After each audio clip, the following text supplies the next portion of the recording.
So this is 1997 to 1998, entering the ninth grade, and there's a few people from Oak Park Middle, quite a lot though. Oak Park Middle that end up going to LaGrange. So it wasn't that huge of a transition, like when I went from Immaculate to Fairview. But I remember my first day of school. Well, the day before. It was the day before school started, and I was like, "Mom, I don't have any clothes. Like all my clothes are still from like the eighth grade." And she was like, "Okay, Jared." She was like, "I'm gonna give you $200, like $150, maybe $200." And she was like, "I'm gonna give you $200, and I'm gonna drive you to the mall." And once I made it to the mall, I went straight to Foot Locker. And I remember Ray, Kenneth, and their mom just leaving Foot Locker when I walked inside, and I was like, "Man, okay, I could get some shoes here. I could get some shirts, some pants for sure. I got Adidas because Denise told me she liked Adidas, and even though like we wasn't like dating, I just wanted to get some Adidas to impress her, whatnot. And um, walking inside LeGrand for the first time, I walked into the square, which is like the commons area, whatnot. And I was so excited because I seen Anthony Johnson, and he was walking like towards where the coaches were. And next thing you know, I seen his father walking to like where the coaches was at, or like located at. And I don't know what kind of deal Washington Marion provided for Anthony, because he was for sure in South LaGrange district. But yeah, his dad took him out of LaGrange, and that was the last time I seen him, like during my high school years, because he ended up going to Washington Marion. Um, I finally met back up with Tiffany Granger. Tiffany Granger went to LaGrange. She lived in North Lake Charles. I don't know why she didn't go to Washington Marion, but whatever. But she was a huge crush, like during my elementary years. And I was like, yeah, I got the jump start on everybody, because we known each other since like kindergarten or whatnot. And so I was like, I'm gonna finally approach her and tell her that I like her. And the next thing you know, I find out she was dating a guy named Cardell. Like heartbroken. um, we had two classes together. We had Miss K and Miss Primo. Taco was also in Miss K's class with us, and he tried to hook me up with this beautiful girl named Erica Finch. And yeah, I remember her and I sitting outside of Miss K's class and just talking. And yeah, it led to nothing because I was too quiet. I really had nothing to say. And so yeah, that didn't really go. That didn't go that well. Um, I know the varsity football players. Yeah, I didn't want to, not a decent size, but just didn't want to play football. But I remember the freshmen who was joining the football league were being like initiated by like the seniors or the varsity that was like going around like messing with them, like punching them and hitting them and whatnot. And I remember my friend Taco, I guess he got fed up and had his two brothers, the Keys, and yeah, he ended up decking one of them like right in the ribs. And yeah, I don't think he was able to play that that Friday. Just a little freshman come inside and mess up a whole football lineup or whatnot. And um, the lady's name I don't know exactly, but she was my algebra teacher, and she said something that resonates with me like still to this day. She put a question on the board, like an equation on the board or whatnot, and she solved it. She was like, "Who understands how to solve this? How to solve that?" And some of the kids were like, "Nah, we don't really know how you solve that or whatnot." And then she wrote another equation on the board, and she was like, "Now who understood this way?" And a few more kids, raised their hand and said, like, "I understand it this way or whatnot." And then she did it a third way, and pretty much like 90% of the class knew like one way for sure that they could solve the equation. And she told us, it's like, I use this like in life in general. There's not only one way to solve an equation or solve anything inside life. There's multiple different ways. Kind of like the old saying, more than one way to skin a cat or whatnot. But anything that I do, I find multiple ways to do it at first, and then I find like the one that um, comes most comfortable to me. and I sat was in the seating area. So I sat in like close to the back during like the last row to the right, and Cody Collins sat to my front. To the right of me was Tracy Dominique, and in front of her was this chick named Cody Davis, who had like a huge crush on me and whatnot. But I just wasn't. She was a pretty girl, but just wasn't into dark skinned girls to go that far. But yeah, I just remember having a lot of laughs and whatnot because Cody was funny. Um, Miss Primo class, oh my God, that lady's beautiful. Like, I don't know, she's a thick white lady. Oh God, she's beautiful.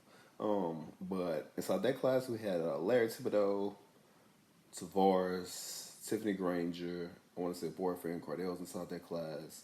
Um, Shane Bozeman, which um, my kindergarten teacher from the 88 to 89 or whatnot, that was actually her younger brother. And him and I clicked pretty cool, you know. Just knowing that his sister taught me. Um, and oh my God, yeah, all they did was talk. Like, and I fell right into the trap. Like, I started talking as well, like not paying attention to class, not doing my work or whatnot, and like throughout my whole school life, like from elementary, I always made like good grades when it came to English, and getting caught up with this little crew, no, not at all. I ended up failing English, like the first class I failed, like in my life, and just getting caught up with the wrong crowd, but it was fun and whatnot. I also took Spanish, and that's my elective, and my brain could comprehend a lot of stuff. I'm not arrogant to say if I'm good at one thing, I'm good at everything, but yeah, my brain just couldn't comprehend learning like a second language or whatnot. And yeah, I ended up failing that class. I'll just go to class and just sit there lost. Um, I remember my mother and I went drop off something to my sister because she was going to USL. Well, no, it was UL, whatever. Um, but yeah, on the ride back, we stopped by a record. We stopped by the Acadiana Mall, and we went to their record store. I want to say it was like Sam Goodies or something like that. And my mother ended up buying the Tracy Chapman CD or tape or whatnot called "The New Beginning." I just remember it had like one song on it that was pretty popular. Just give me one reason to stay here, and I'll turn right back around or something like that. And I was like, okay, she's feeling good. I'm about to sneak in this Master P Ghetto Dope, and I gave it a tape to buy. She seen it was like advisory, like 18 years or older, and yeah, I ended up not getting the Ghetto Dope album, which I was a huge Master P fan, but whatever. Uh, oh yeah. I remember going to Isle Capri one night just to get out the house. You know, my dad would go play at the Isle Capri for a little while, and I would go play the arcades or whatnot. And man, I was having so much fun, like playing like the shooting games and whatnot, and like the racing games. And I had this chick there named Tamara, and we ended up exchanging numbers. Seemed like a really nice chick, whatever. Let's say like if I was seven, something like 14, 15 years old, she was probably like 16, you know, like a year, 15 or 16, whatever, like a year older than me or whatnot. And then she called me and she was like, would you like to go on a date, you know, meet up again? I was like, cool, you know. And I agreed to it or whatnot. And then her mom comes to my parents' house and picked me up. And we started driving towards Sulphur. And I'm like, the only theater I knew was like the one that was like behind Walmart. The Cinema 6 is probably closed by now. We just stopped going to it. And they had the one in the mall parking lot that was probably also closed. So probably the only one I knew of was the one behind Walmart. And I was like, no, okay, there must be one like in Sulphur because we was driving like straight towards Sulphur. And we ended up back at her parents' house, and it was like this two-story wooden house or whatnot. And it's crazy, like the second we get inside there, um, her mom goes straight up the stairs. It's like when you walk inside, it's like the staircase is here or whatnot, and then like the living room is down here. And yeah, I was like, okay, so she just trusts like two teenagers sitting here watching a movie. You know, I was watching this movie called Set It Off with like Jada Pinkett, Queen Latifah, some other people, whatnot. But while we're watching the movie, she's supposed to get like real aggressive, like rubbing on my chest and like trying to like kiss my neck or whatnot. And I felt these eyes, like I don't know if you get to like this sixth sense of like someone staring at you, you know. And so I look up the stairs, and yeah, for sure, it's like this 18, 19, or 20-year-old guy, whoever it was, and he's like kneeled down, like staring down at us, you know. And then she kind of found to like back away or whatnot, you know. And we just kept watching the movie, and it started. The movie ended or whatnot, and that's what she had told me. It was her. Don't pay me any attention. That's just my brother or whatever. And yeah, once the movie ended, she started like getting aggressive again. And then I was like, I felt those eyes again. And then all I heard was boom, boom, boom, boom, boom, boom, boom, boom, boom, and a lot of curse words, you know, that really probably didn't even go together. And yeah, it was her brother who was staring at us, whatever. I guess he slipped and fell down the stairs or whatnot. And yeah, he was hurt real bad, probably mentally and physically. And yeah, after that, her brother was like, her brother, instead of her mother, I guess her mother went to sleep or whatnot, and her brother drove us home. And I just remember riding inside the truck. It was her brother, her, and then me, and listened to C Murders brought me back to our parents' house. We had this guy who lived behind me. He's probably 4 or 5 years older than me. His name was Big Chuck. Big guy. Probably like my size now in like high school. Probably like an inch or two taller, like 6'2", whatnot. And yeah, he grew close to me or whatnot, and he gave me this nickname, Rock, because there was this TV sitcom that used to come on TV with this bald head guy named Rock at the time, and I kept like a real short haircut, you know, purposely, not because I'm balding now. And he was like, "You gonna be the Rock? That's gonna be your name, whatever, like that." And so one day, I was inside the square, whatever, like for the recess, whatever, in between classes, and he was like, "Rock, go give me some cookies." And he gave me the money with it, like $2. I think it was like $1 for a bag or whatnot. And I was like, okay, cool. So there was like these 7 other people like in front of me, like probably like juniors, sophomores, you know, probably some seniors. And I'm just waiting in line, all patient, holding my little money, whatever. And then next thing you know, I just felt like thrusted, like to the front of the line. Like I just seen bodies like moving left and right. And then I turned around, and it was Big Chuck. He said, "You the Rock." He said, "You don't wait in no line." He said, "You always come first in line." And those other students, those probably like 5'9", 5'5" girls, whatever, didn't say anything. Yeah, so I ended up buying these cookies like like first in place. A good person to have on your team or whatnot. Um, that another guy named Jermaine. No, we wasn't really friends or whatnot, but he had asked me if I wanted to buy this Fat Pat album, Chopped and Screw, called Ghetto Dreams, and I didn't know who Fat Pat was, but I didn't want to sound like uncool, so I was like, yeah, I'll get a copy, because it was like my uncle made like the Chopped and Screw version. Everybody got the regular version, but it's only like 5 copies of this one. And it was like $15 or whatnot, and yeah, I brought him the money or whatnot, and yeah, still listen to this album to the day. I love the Fat Pat. I remember my dad driving to Beaumont, and I was listening to it. Was gonna pick up a pit bull puppy. Ended up being I want to say a red nose, but we ended up naming him Chopper. But I remember like going like inside this guy's backyard. I want to say it was like a family member, a cousin to my father, and there was probably like 10 to 20 different pit bulls, like these big chains around their neck, like strapped to like a rim.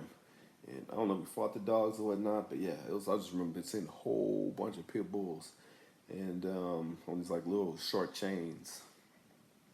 He ended up loving Chopper. I actually bought me a Nintendo 64, the Gold Edition, but like I think like the system, the controller, everything should have been gold. But when I bought it, it was still gray, but it had like a gold N64 controller. Probably got scammed on that, but whatever. But ended up buying Mario 64. When I bought it, Byron was able to play games with his cousin that had N64, and he was like, "Dude, since you have a 64, you should definitely get Mario Kart." And yeah, that was one of my best purchases ever because like I still play this game. I still play this game till today. Like I spend hundreds of hours on Mario Kart, and he also bought Star Wars Shadows of the Empire. It was cool to watch, but I never really got into it to actually like buy the game. But he did bring GoldenEye over, and yeah, I definitely had to end up buying GoldenEye. But the worst part about that, I'm already distracted by the kids at school. Now I'm getting distracted by playing the video game, the Nintendo 64, when I get home.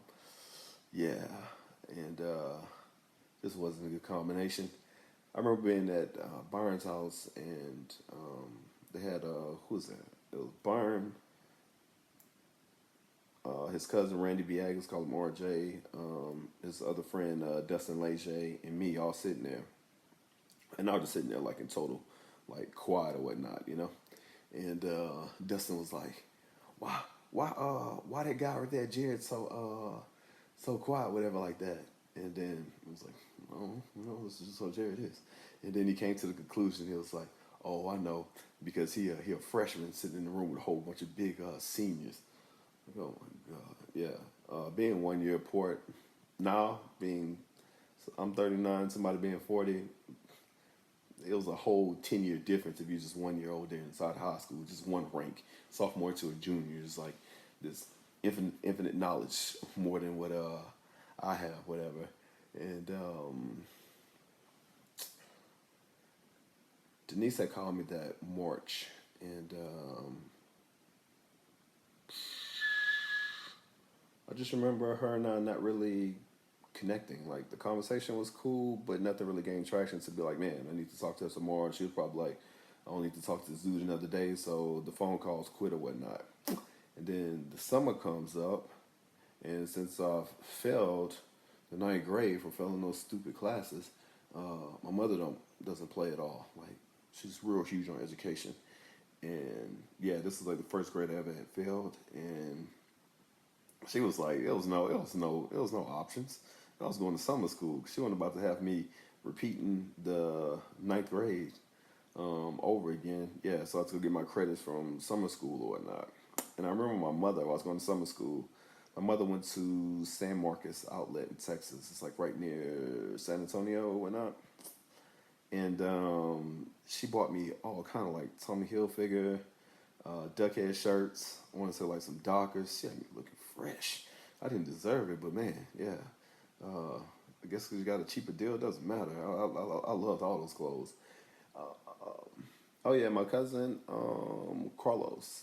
He also he also went to summer school that year, and so his mother Pam and my mother would take turns like dropping us off to LaGrange to go to summer school like in the morning or whatnot. And I remember that a guy that my dad was friends with named Mr. Lewis. He would come get me after school's over. I would sit there and spend 25 cents or 35 cents, whatever it was at the time, to call him on the payphone so he could come get me. Taco was there with me. Um, a smart girl named Alicia, who I forgot to mention, who went to Immaculate with me. She was there. Blew my mind because this girl's like a straight A student when it came to Immaculate. Maybe she got caught up in with the wrong people as well, whatever. And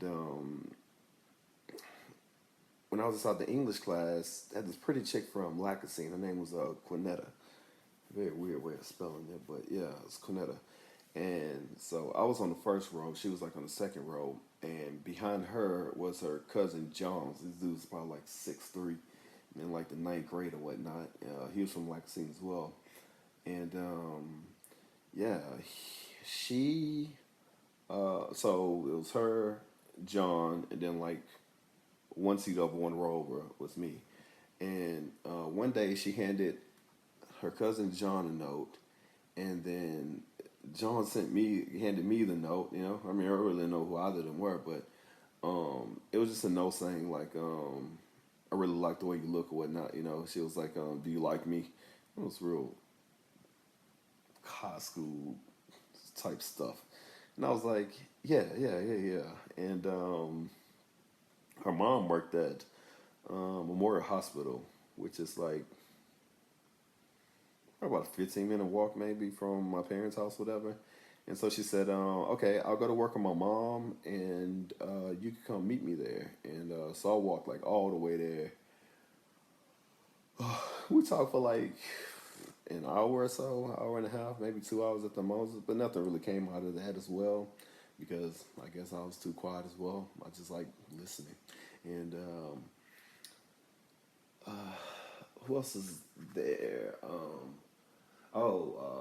Jeremy Daigle, this white kid, and he loved Bone Thugs and Harmony as well. And I remember that a song came out called "Ghetto Cowboy," and he always laughed at the part where they would say, "It's just me, Powder P, whatever."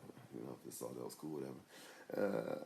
But one day, like leaving summer school, I get home and I get a call, and I see again Ordwin on my Ronald Ordwin on my call ID, and it's Denise. So I just picked up, and this time we just clicked. I don't know what happened. I don't even know what made her call me back again. But yeah, so every day after class, when her parents went home, we would just sit there and talk on the phone till about like three something, and we'll watch Doria.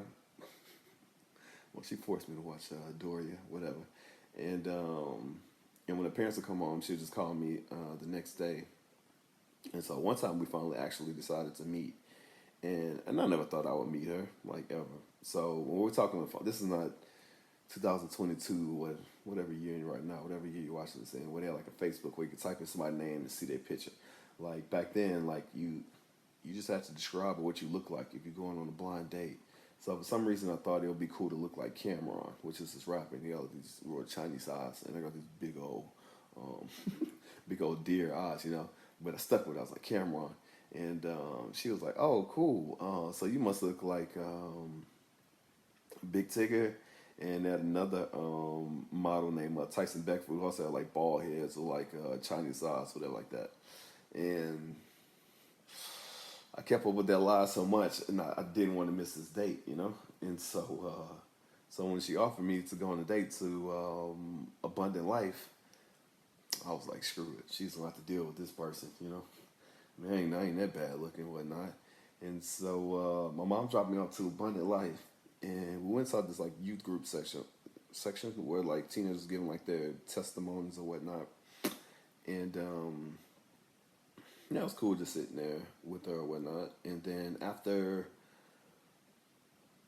the thing ended, after the youth group thing ended, she was like, "I want you to meet my father, you know, Ronald." And I go inside like the main church or whatnot, and so I swear to you, like to me, the dude was like 7 feet tall, with like a huge afro, you know, and dark, like. And this dude didn't want to have anything to do with me. So I guess he was like, "Oh, you try anything with my daughter or whatnot." You know, he didn't say anything. Just gave me like this mean mug look, and I was like, "Okay, where's the phone so I could call my mom to come pick me up?" Because yeah, it just wasn't a comfortable situation. And mm, before like DMX became popular with like the Rough Riders anthem song, you know, "Stop, Drop, Shut Down, Up, Shop, Shop," whatever. I was already like a huge DMX fan, but just seeing like his first video on BET called "Get at Me, Dog," I was just like, man, this dude has great energy. And end up getting this album, "It's Dark and Hell is Hot," and it's still one of my favorite albums till today. Um, he just resonated with me a lot, you know. And during summer school, my mom took away my Nintendo 64, and I was a straight up addict. Like I needed to get my Nintendo 64 back. Like, I understand I'm in summer school, mom, but like I need to play these games too. And so one day I was just like creeping around. I found it inside of a closet, and I took it out and I hid it under my bed, and which was genius at the moment to me, you know. But the only problem was from under my bed, I had wires going up to a TV. And my mom came inside one day. And she looked. She says, "Why are there wires coming up from your bed?" She's like, "What's under there?" And she looked. Sure enough, the Nintendo 64 or whatnot. Yeah, I was busted. Felt sad. 'Cause I really love that system. Also this summer, I was still able to go out. I remember that a guy named Naudio and Mason, they came from another state. I guess to be a part of a mission group they had, but they came to Ford Street where I was going to church with, where Ray and Kenneth's father was the pastor there, and he was Naudio was a Omega. So he was able to, I guess, stay on campus with the other Omegas or whatnot, and we'll use his McNeese pass to go swimming, like pretty much every single week. And we had a summer trip that year, and we went to Houston Water Park, and with like Ford Street and Naudio Mason came, whatever, and like the rest of the Bible study group, whatever. And yeah, I remember having on the ring. My father had this lion ring. It was a gold ring with like 3 diamonds, like 2 for the eyes and like 1 hole inside of his mouth. And Kendall was like, "Jay, I got a locker." He says, "Put the lion ring inside the locker so you won't lose it." And I was like, "Nah." And I just think I was like, "Watch him." So like the ring was right here, whatever. I was like, "Watch him, Leo. Watch him, Leo." And Kendall was like, "Okay, okay, just wait and see, you know." And so I laughed, whatever. We went to the wave pool. Sure enough, that thing slipped off my hand. Because I remember going up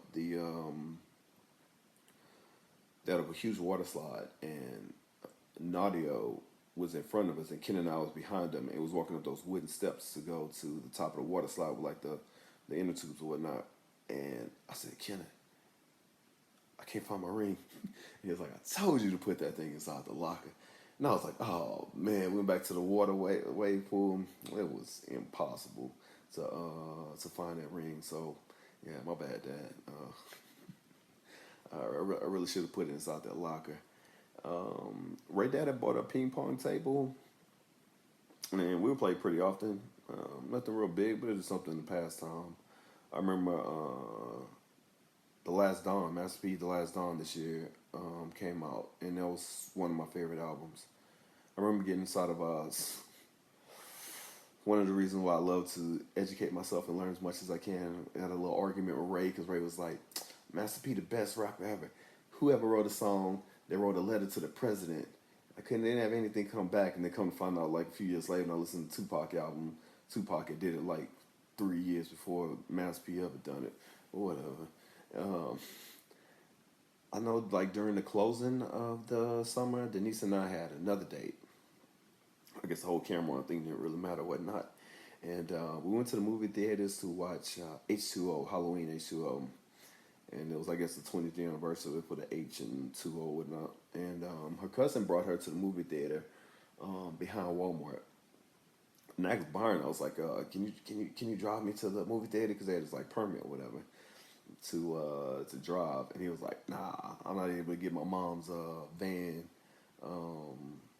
tonight, whatever like that." And I was like, "Okay, cool, whatever." And so I just walked there, and like I said, Denise loved Adidas, and before like the first day of ninth grade, like I bought these blue and white Adidas pants, this blue and white Adidas shirt, and I couldn't, with my $200, I couldn't get the kicks, so I ended up wearing my K Swiss with them.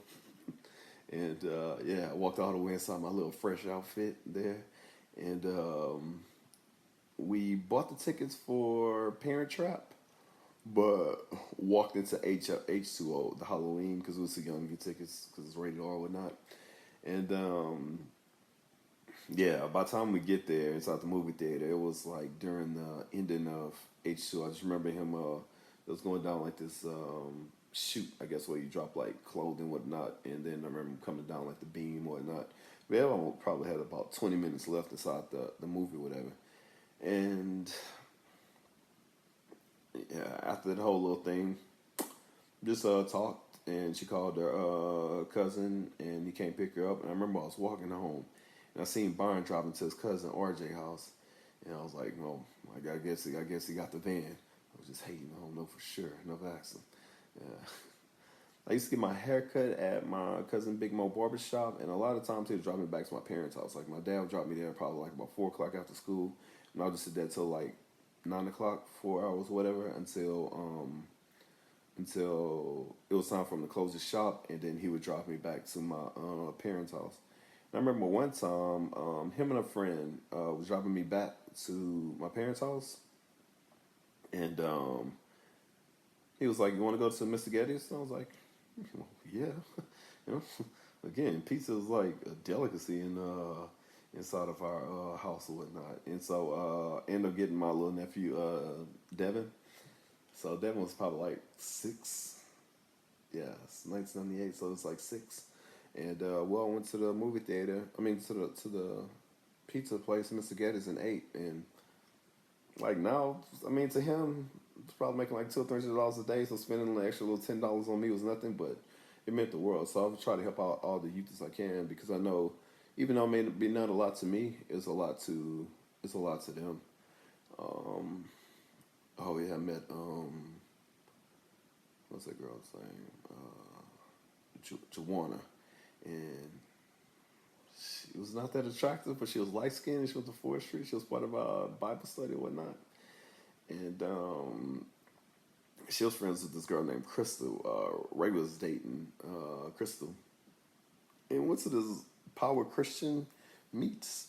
I want to say First Baptist Church was holding it, and it was either their church because they had a huge church, or it was at the actual civic center, and there was like the sponsors or whatnot. But yeah, our little Bible study group went to it, and then afterwards we all met back up at 4th Street, and Jawan had asked for my number, and I was like, man, Ray has a girl to talk to. I need a girl to talk to, even though she's not that pretty.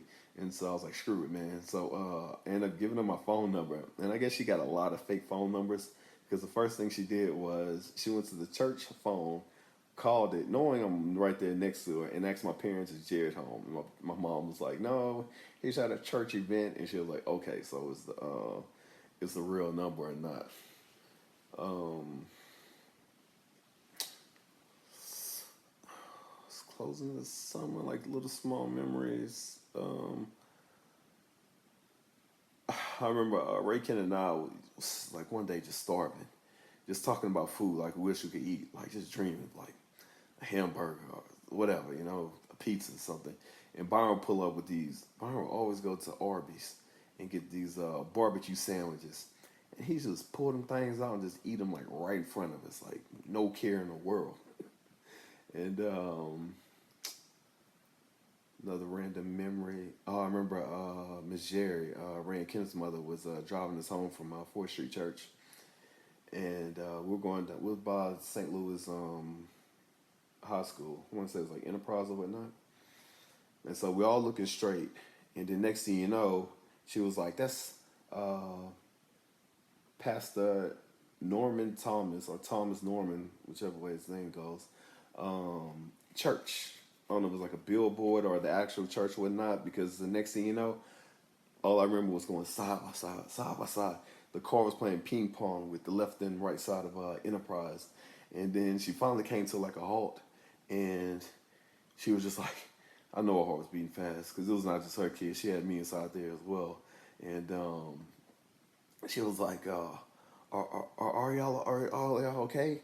And we were like, like light flashed before our eyes. Was like, yeah, we're okay. And then she slowly puts her hand on the wheel and started driving again. And I want to say she was listening to Whitney Houston album. What's it called? My Love Is Your Love. So I know for sure they had the song in there called Heartbreak Hotel. And that was about my ninth grade year.